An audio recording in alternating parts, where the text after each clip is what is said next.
Identification of epidural space is a blind procedure. Can we add a visual indicator for Tuhi needle entry into epidural space? In 2007, author Edward Riley and Brendan Carvalho published an interesting article in Anesthesia Journal, where they have described a novel loss of resistance syringe for locating the epidural space. This novel syringe is called as Episure syringe. The loss of resistance technique, the most commonly used technique for locating the epidural space, is subjective and operator dependent.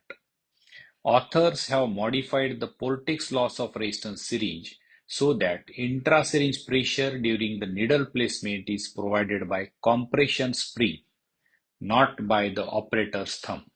The Episure syringe is a spring-loaded syringe with coaxial compression spring that provides a restoring force to the syringe plunger.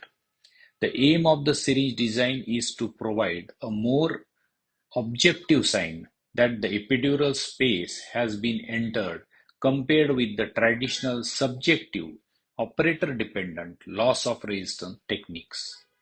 The advantage of the spring-loaded syringe is that both hands can be used to advance and steady the epidural needle. Another advantage of Episure syringe may be to facilitate teaching of the epidural technique to students. Both the student and the teacher will get an objective visual signal when the needle tip enters the epidural space.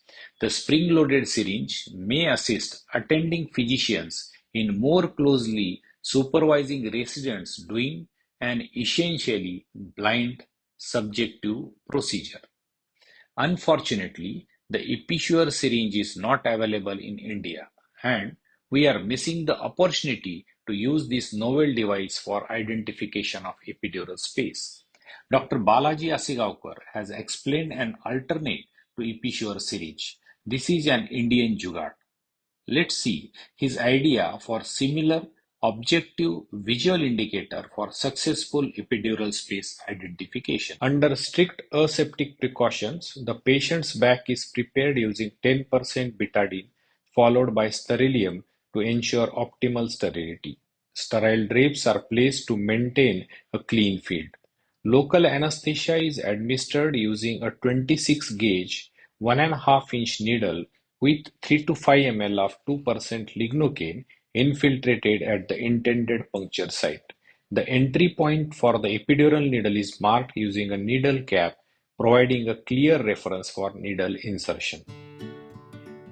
An 18-gauge Portex epidural set is used for the procedure. A conventional loss of resistance Portex epidural syringe is prepared to improve the accuracy and consistency of detecting the epidural space. A sterile glove is cut to create small rubber bands. At least 2 rubber bands are wrapped tightly around the loss of resistance syringe. Here you can see how these rubber bands are wrapped around the Portex loss of resistance syringe.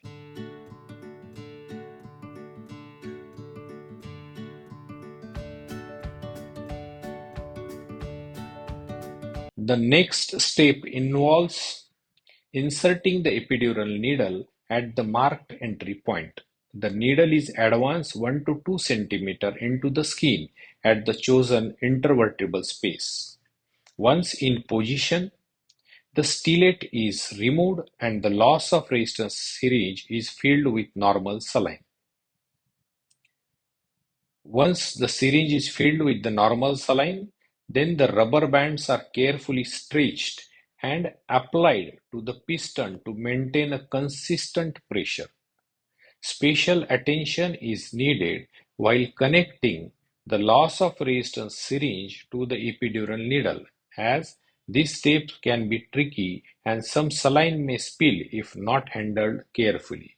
Here you can see how the rubber bands are stretched and applied to the piston. Once those rubber bands are applied to the piston, then you have to connect the syringe with the needle.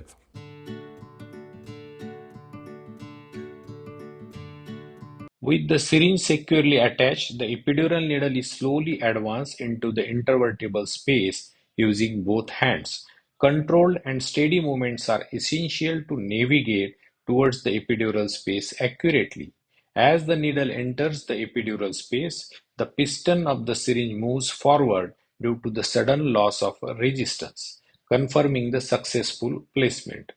This objective confirmation is comparable to the Episure syringe technique, providing a reliable and reproducible point. Here you can see how the piston is automatically getting pushed in once the needle enters the epidural space.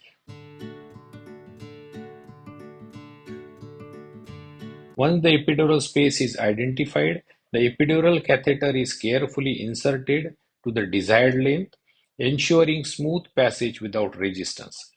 After successful catheter placement, the epidural needle is withdrawn cautiously to prevent catheter displacement. Epidural catheter tunneling is performed for additional security, reducing the risk of accidental dislodgement. Finally, catheter is securely fixed using appropriate dressing and adhesive materials, ensuring patient comfort and stability.